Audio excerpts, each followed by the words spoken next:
Welcome to Lightning Ministries Daily Devotional. Today's topic, what motivates you? That's a good question.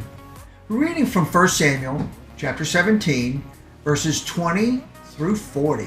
Quite a bit there. Now, in this particular story, it's about the story of David and Goliath. Now, what we found here is that King Saul was providing a reward for anyone that could defeat this particular Philistine. Now, in fact, he asked to have it repeated twice. What do I mean by that? David himself not only asked for his first request to be fulfilled, but he repeated it to be fulfilled a second time. Now, David himself may have been young, but he wasn't foolish. The reward was kind of a nice perk, but it wasn't the young man's motivation. What do I mean by that? David's reason for staying against the giant Goliath was to serve the Lord thy God, in this particular case, Yahweh. He openly criticized the giant by saying, "For who is this uncircumcised Philistine that he has dared to defy the armies of the living God of Israel?"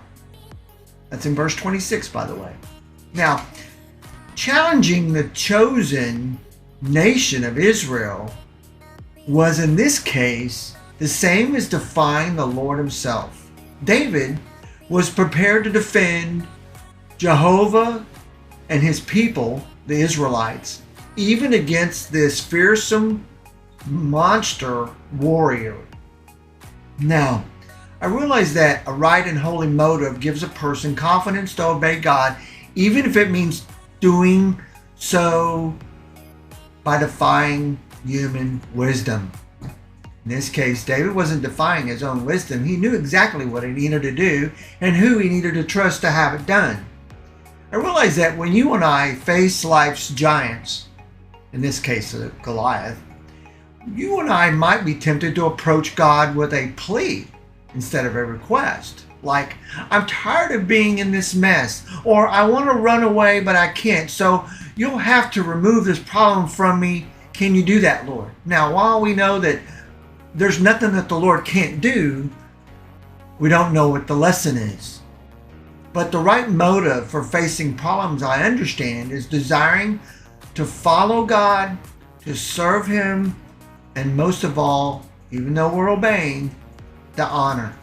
Now, no matter what. No matter what.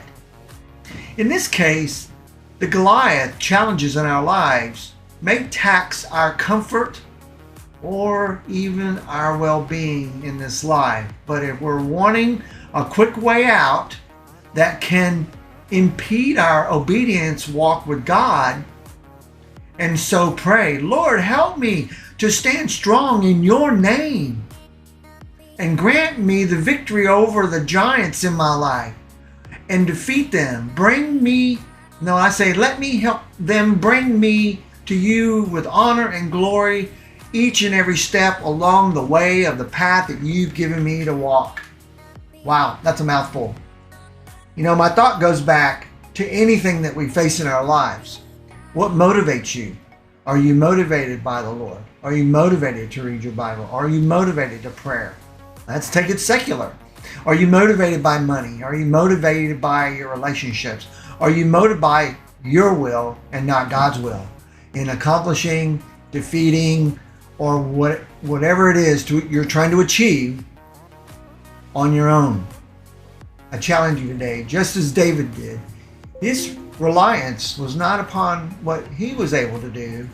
His reliance was on what God can do. And by using that, he was able to defeat the giant.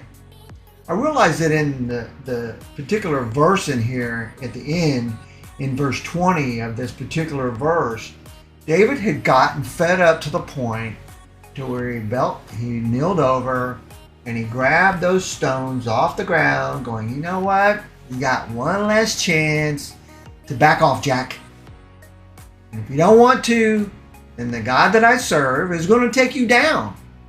And while you may be laughing and cheering on your friends, saying, yeah, right, look at this, what if somebody brought me the bone of a dog to try to defeat me, ha ha ha, I laugh. In the end, in this situation, Goliath was the one that couldn't be laughing anymore. And David used his own sword to chop off his head. What happened to all of his little friends that were standing behind him? They ran like a bunch of chickens. And the other armies of Israel went and defeated them again, slaying them, showing them that their God was greater than their own self-will to do what they thought was right. Even though it had conquered other places within the scriptures and had taken over other villages and towns that were controlled by God, God finally got the last word in this one situation, showing them that their champion was not a champion at all. I challenge you today to find out what is your champion in life. Is it a giant that you're facing? Could be a windfall of loss. Could be the lack of thereof.